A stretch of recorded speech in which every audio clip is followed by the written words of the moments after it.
আমরা হাঁটতে লাগলাম নর্মদার তট ধরে। দূরের মহল্লা থেকে কোথাও খোল, কোথাও ঢোলকের শব্দ ভেসে আসছে। রামাহো রামাহো চিৎকারের সঙ্গে কানহাইয়া বাঁশুরিয়া হো, হর নর্মদে হর ধ্বনি উত্তাল হয়ে উঠছে। দোল পূর্ণিমা উপলক্ষে ফাগ খেলা চলছে। সন্ধ্যা ৭টা নাগাদ চক্রেশ্বর শিব মন্দিরে পৌঁছলাম। বিরাট শিব মন্দির। মন্দিরে যে ফাগের তাণ্ডব কিছুক্ষণ আগেই হয়ে গেছে তা বোঝা গেল যত্রতত্র লাল আবিরের ছড়াছড়ি দেখে। নাটমন্দিরে নিজেদের গাঁঠরি ফেলে রেখে প্রথমেই নর্মদার ঘাটে গেলাম হাত মুখ ধুতে। নর্মদার বুকে জ্যোৎস্নার ঢেউ জেগেছে।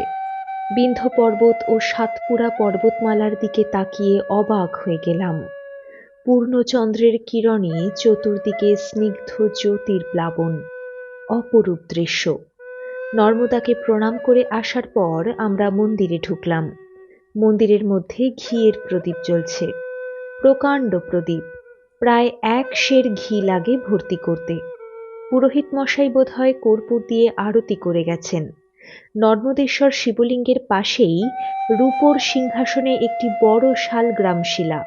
ইনি চক্রেশ্বর না শিবলিঙ্গটি চক্রেশ্বর? দিওয়ানাজিকে জিজ্ঞাসা করলাম। তিনি বললেন, दोनों एक ही है। शिव और नारायण में कोई भेद नहीं है। ओम नमः शिवाय विष्णुरूपाय शिवरूपाय विष्णवे शिवस्य हृदयं विष्णुः विष्णुश्च हृदयं शिवः। মূল মন্দিরের সংলগ্ন আরও ৩টি পাথরের ঘর দেখালেন দিওয়ানাজি। ২টি পরিক্রমাবাসী সাধুদের রাত্রিবাসের জন্য, তৃতীয়টি ভোগ ঘর। তিনি জানালেন, যখন পরিক্রমাবাসীদের জমায়েত এখানে আসে তখন মন্দিরের নাটমন্দির সহ বিশাল প্রাঙ্গণ সব ভরে যায়। দিওয়ানাজি পুনরায় আমার হাত ধরে অমল ধবল জ্যোৎস্না স্নাত নর্মদার ঘাটের দিকে নিয়ে গেলেন। घाटे दाঁড়িয়ে पश्चिम दिके आंगुल देखिए बोलें, यहाँ से 2 मील पश्चिम की तरफ ककेरी की तरह और एक छोटा नदी है, गौनी। नर्मदा के आकर संगत हुआ। उस स्थान का नाम है गौनी संगम। ककेरा संगम और गौनी संगम के बीच में है वैष्णो तीर्थ। पुराण प्रसिद्ध तीर्थ है। रेवाखंड में इसके बारे में बहुत कुछ लिखा है। ঘাট থেকে ফিরে এসে অপেক্ষাকৃত বড় ঘরটিতে তাঁরা দুজন শয্যা পাতলেন। আমি ছোট ঘরটিতে ঢুকলাম। শুয়ে শুয়ে ভাবতে লাগলাম, দিওয়ানাজি আজ একটি চমৎকার মন্ত্র শোনালেন। শিবের হৃদয়ে বিষ্ণু, বিষ্ণুর হৃদয়ে শিব, একজনেরই ২ রূপ, বা দুয়ে মিলে এক রূপ, দুই এক। এই সমন্বয় দৃষ্টি বা অভেদ দর্শনই হিন্দু দর্শনের সার কথা। আজই বিকেলে নরখাদক হায়নার রক্তলোলুপ দৃষ্টির সামনে দাঁড়িয়েই মহাত্মা শোনালেন এক অভিনব তত্ত্ব। সমগ্র প্রাণীজগৎ রেবারই রূপ। চতুর্দশ ভুবন জুড়ে রেবার বিভূতি। নর নারী পশু পক্ষী সকলের মধ্যে ব্যাপ্তি চৈতন্যরূপে রেবা প্রকটিত আছেন। যৎ যৎ বস্তু চোখে পড়ছে তৎ তৎ বস্তুই রেবারই প্রকাশ বিকাশ। অর্থাৎ তার ওই কথায় বোঝা যাচ্ছে যে রেবা এবং ব্রহ্ম সমার্থক শব্দ। সেই ব্রহ্মস্বরূপা বা ব্রহ্মময়ী রেবার নদী রূপ পরিক্রমা করতে এসেছি। ঠাকুর, আমাকে দয়া করো, আমি যেন বাবার আদেশ পালন করতে পারি। আমি নতজানু হয়ে প্রণাম করলাম নর্মদার উদ্দেশ্যে। কিছুক্ষণ রেবা মন্ত্র জপও করলাম। ঘুম কিছুতেই আসছে না। দিওয়ানাজি কর্তৃক হায়না বিতাড়নের অভিনব পদ্ধতির কথা বারবার মনে তোলপাড় করছে। মনে পড়ছে বাংলাদেশের ব্যায়ামাচার্য শ্যামাকান্ত বন্দ্যোপাধ্যায়, যিনি পরবর্তীকালে সোহং স্বামী রূপে প্রসিদ্ধ হয়েছিলেন। তিনি প্রথম জীবনে অমিত বিক্রমের সঙ্গে নরখাদক বাঘের সঙ্গে খালি হাতে যুদ্ধ করতেন। কোচবিহারের মহারাজা একবার তাঁকে পরীক্ষা করার জন্য সুন্দরবন থেকে সদ্য ধরে আনা রয়্যাল বেঙ্গল টাইগারের খাঁচায় ঢুকিয়ে তাঁর শক্তি পরীক্ষা করেছিলেন। বলা বাহুল্য, শ্যামাকান্তই সেই ভয়ঙ্কর যুদ্ধে জয়ী হয়েছিলেন। ২ হাতে বাঘের চোয়াল টেনে ধরে মুষ্টাঘাতের পর মুষ্টাঘাতে তিনি বাঘকে ভুলুণ্ঠিত হতে বাধ্য করেছিলেন। স্বামী রামতীর্থের কথাও মনে পড়ছে।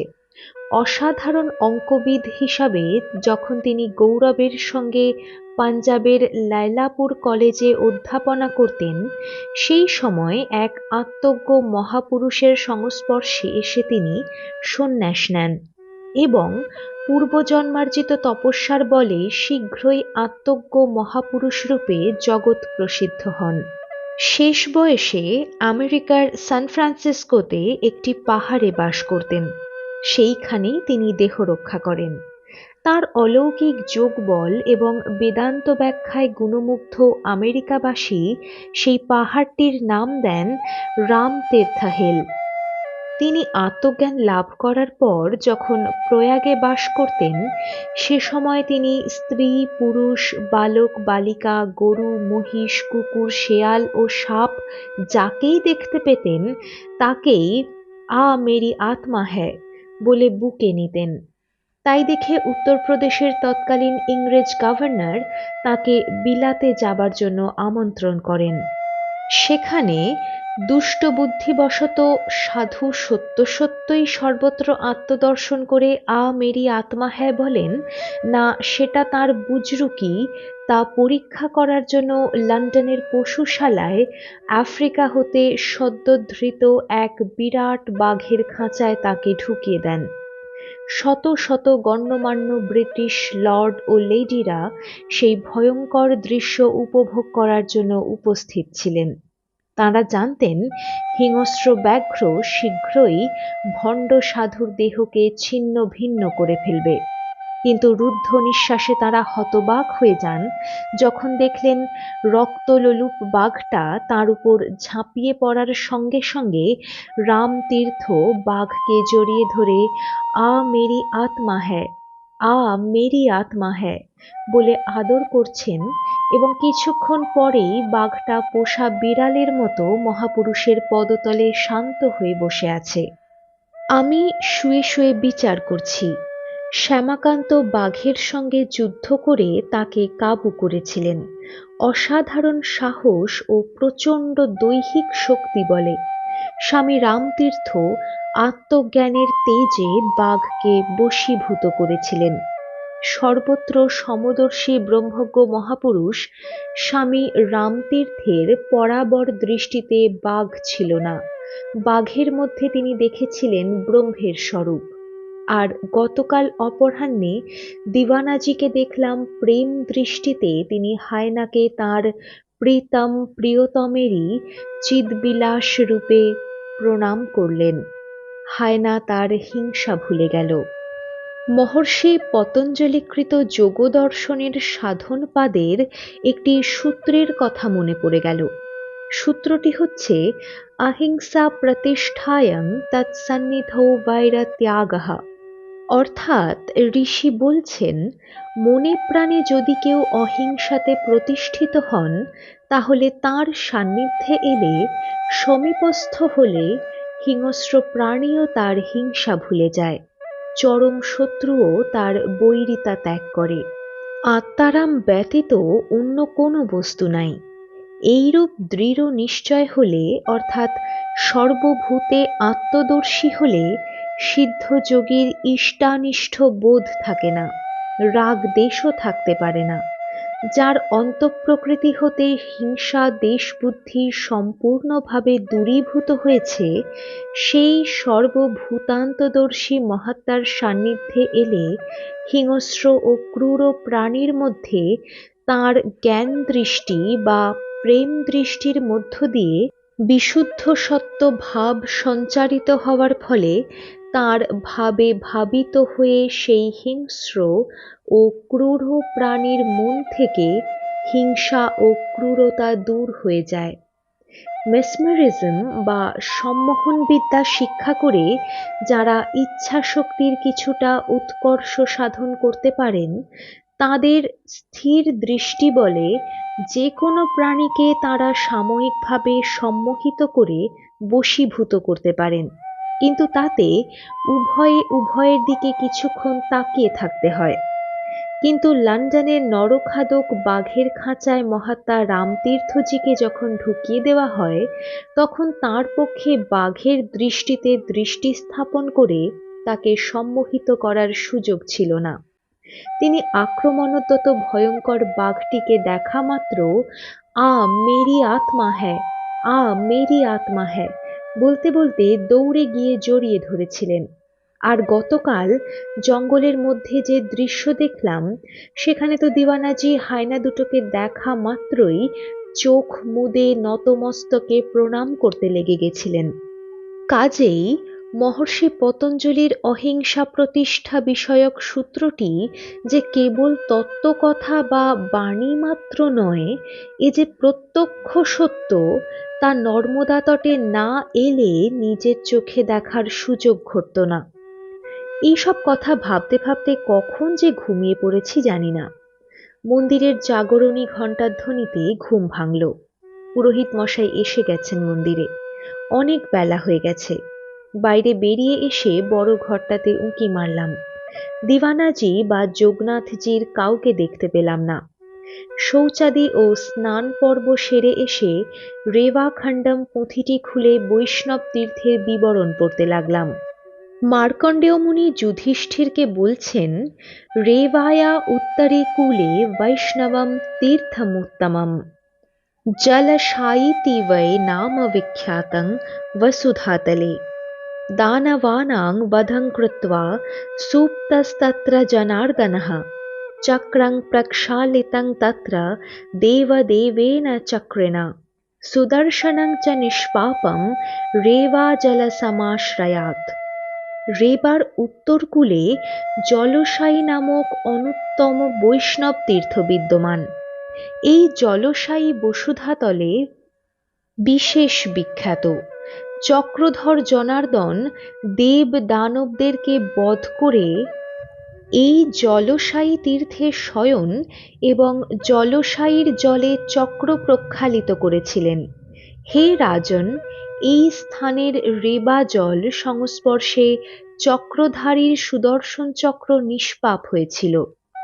পুরাকালে তালমেঘ নামক এক দৈত্য ছিল। সে হিমালয়ে বাস করত। তার লক্ষ লক্ষ দুর্ধর্ষ দৈত্য সেনা ছিল। সেই সেনাদের সাহায্যে অভিযান চালিয়ে সে স্বর্গ জয় করে। ইন্দ্র, চন্দ্র, বরুণ, যম, বায়ু প্রভৃতি স্বর্গ হতে বিতাড়িত হন। পরাজিত ও পর্যুদস্ত দেবতাগণ ব্রহ্মাকে সঙ্গে নিয়ে ভগবান বিষ্ণুর শরণাপন্ন হন।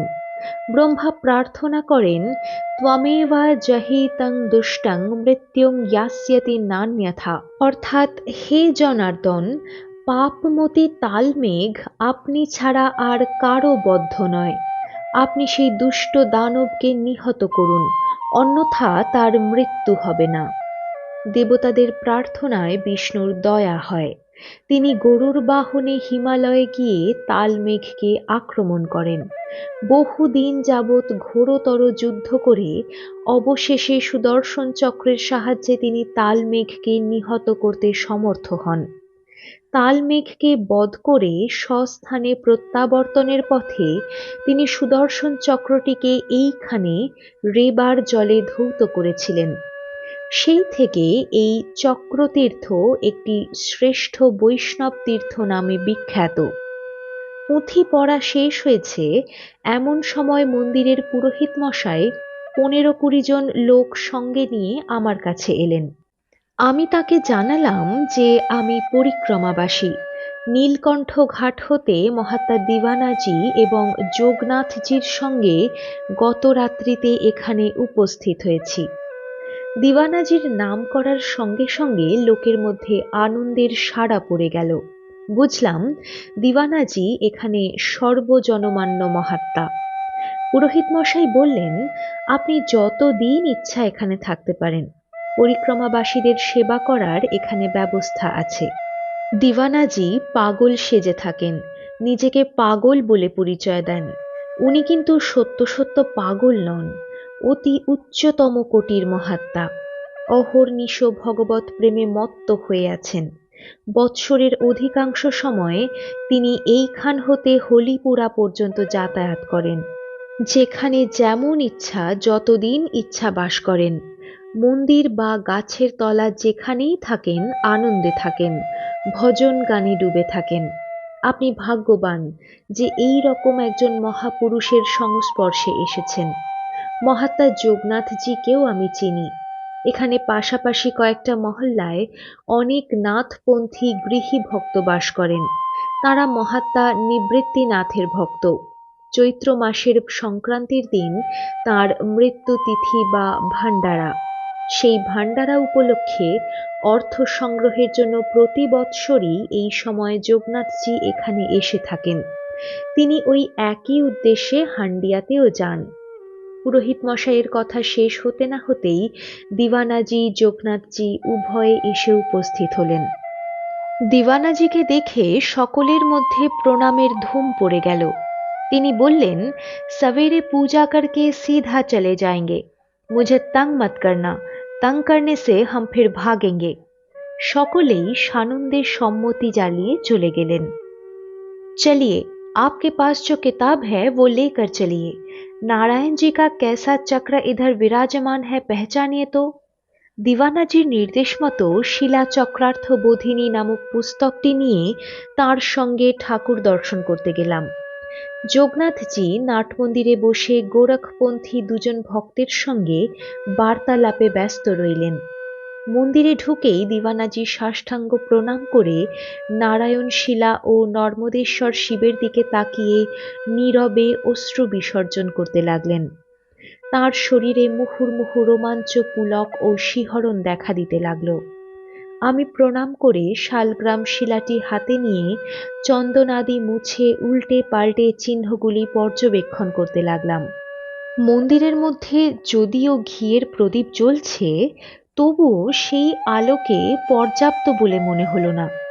আমি গরুর আসন হতে শিলাটি উঠিয়ে মন্দিরের বাইরে বারান্দায় বেরিয়ে এলাম। দক্ষিণমুখী মন্দির, সামনেই নর্মদা। সূর্যের আলোতে দেখলাম শিলাটি একটি আপেলের মতো বড়। শিলাটির মাথায় শ্বেতাভ একটি ছাতার মতো আভাস ফুটে রয়েছে, তাতে একটি গহ্বর বা মুখ। সূর্যের দিকে ঘুরিয়ে দেখলাম মুখের ভিতর বাঁ দিকে দুটি এবং ডান দিকে দুটি, মোট 4টি চক্র রয়েছে। মুখের বাইরের দিকে দুদিকে রক্তিম কুণ্ডল চিহ্ন, শঙ্খ, মুষল, ধ্বজা, ধনুর্বাণ এবং গদারও স্পষ্ট চিহ্ন দেখতে পেলাম। ইতিমধ্যে দিওয়ানাজিও মন্দিরের গর্ভগৃহ হতে উঠে এসে পাশে দাঁড়িয়েছেন। আমি তাকেও ঘুরিয়ে ফিরিয়ে চিহ্নগুলি দেখালাম। মন্দিরের ভিতরে শিলাটিকে নিয়ে গিয়ে তাম্রকুণ্ডে স্থাপন করে নর্মদার জলে স্নান করিয়ে চন্দন মাখিয়ে পুনরায় গরুর আসনে স্থাপন করলাম। বই ঘেঁটে শিলাস্থিত চিহ্নগুলি মিলিয়ে মিলিয়ে দিওয়ানাজিকে বললাম, লক্ষণ অনুযায়ী এই শিলার নাম অচ্যুত। বই থেকে পড়ে শোনালাম। चतुर्भिश्चैव चक्रैस्तु वामे दक्षिण पार्श्वके अधिष्ठितो मुखे रक्तकुण्डलद्वयशोभितः शङ्खचक्रगदाशार्ङ्गबाणकौमुदकीधरः यो मुषालध्वजश्वेतछत्ररक्तांशुकैर्युतः सोच्युतः कथितो नाम्ना दुर्लभस्तु सदा नृणाम्। শ্লোক বর্ণিত সমস্ত চিহ্নই এই শিলার মধ্যে বর্তমান। বই অনুযায়ী এই শালগ্রাম শিলার নাম অচ্যুত হওয়া উচিত এবং তদনুযায়ী এই তীর্থের নাম চক্রতীর্থ না হয়ে অচ্যুত তীর্থ হলে তারও যুক্তিযুক্ত হতো। দিওয়ানাজি বললেন, उसमें क्या फर्क है? अच्युत भी नारायण, चक्रेश्वर भी नारायण। इस स्थान को वैष्णव तीर्थ कहा जाता है, यही ठीक है।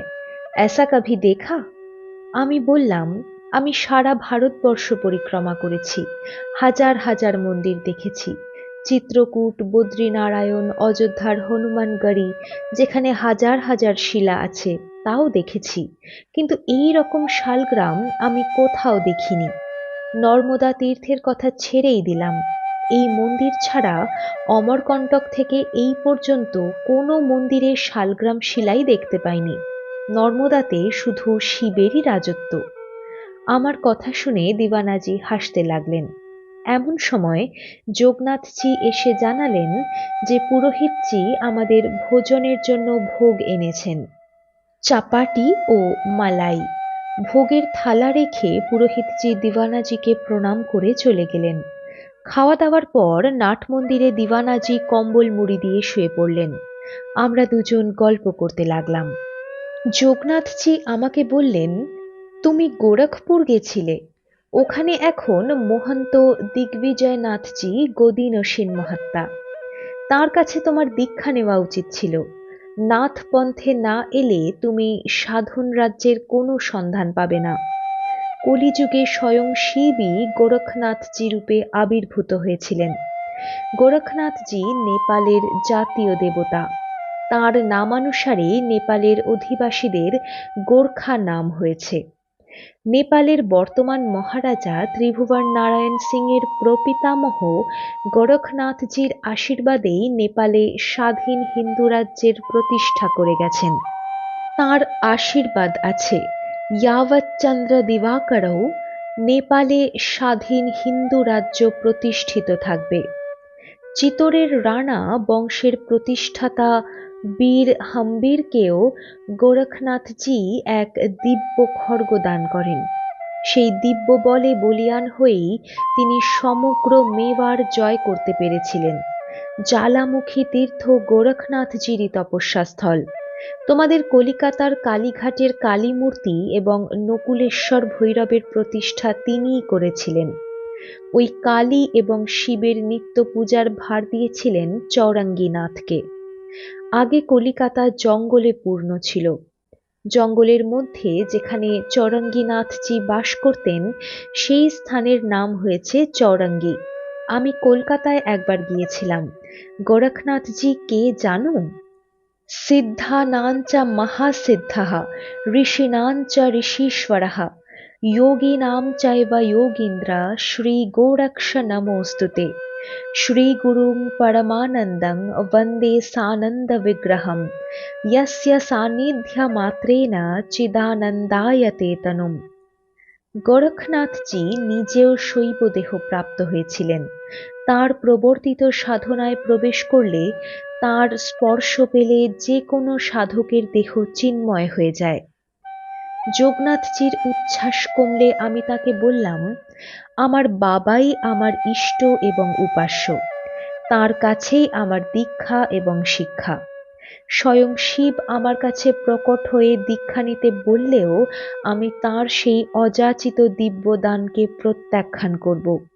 তবে আমি বাবার কাছে শুনেছি যে গোরখনাথজি মহাযোগেশ্বর ছিলেন, তিনি শৈবাবধূত ছিলেন।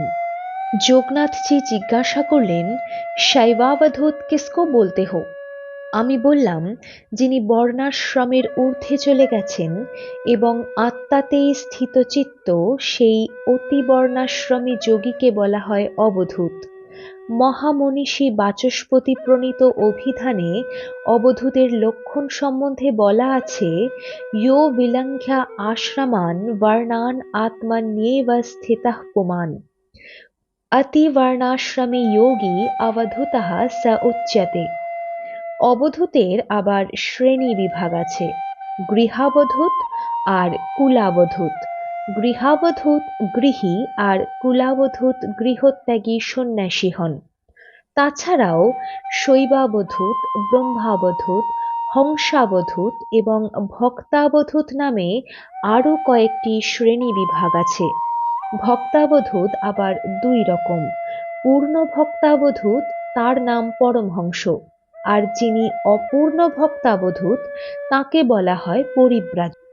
যোগনাথজি বলে উঠলেন, ये बात बिल्कुल झूठ है। गोरखनाथ जी शैवावधूत नहीं थे, वो स्वयं शिव थे। যোগনাথজির কথা শেষ হওয়ার সঙ্গে সঙ্গে ধনুকের ছিলার মতো দিওয়ানাজি বিছানা ছেড়ে উঠে বসে বলতে লাগলেন, লড়কে কা বাত সহি হ্যায়। आप लोग कट्टर सांप्रदायिक है। अरे तुम लोग क्या समझोगे? कबीर जी भी गोरखनाथ जी को अवधूत कहा है। दो महान योगी का वार्तालाप गोरख संलाप में लिखा है। उसमें कबीर जी गोरखनाथ जी के बारे में कहा है, अवधू जोगी जग से निहारा, मुद्रा निरति सुरति करी संगी नदा खंडे धारा, बसे गगन में दूनी न देखे चेतने चौकी बैठा, चढ़ी आकाश आसन नाही छोड़े पीवे अमीरस मीठा। এই যোগী অর্থাৎ গোরখনাথজি অবধূত, তিনি জগৎ থেকে আলাদা। ইনি যোগীর চিহ্ন মুদ্রা সুরতি নিরতি আর শিঙা ধারণ করেন। নাদের দ্বারা পন্থের ধারাকে খণ্ডন করেন না। গগনমণ্ডলে এর নিয়ত বাস। দুনিয়ার দিকে ইনি তাকান না। চৈতন্যের চৌকির ওপর ইনি বসে আছেন। আকাশে উঠেও তিনি আকাশ ছাড়েন না। সর্বদাই পান করেন মধু মহারস অমৃত। কবির গোরখনাথজিকে দেখিয়ে তাঁর শিষ্যদেরকে বলেছেন, যদিও ইনি প্রকট রূপে কাঁথা জড়িয়ে থাকেন, তবু নিজের হৃদয় দর্পণে সব কিছু দেখতে পান। নিশ্চল নাকে ২১,৬০০ তাগাতে গিঁট দেন।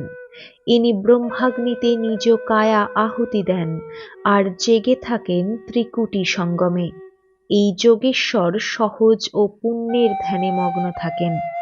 कहे कबीर सोई जोगेश्वर सहज मुनि ल्यो लागे।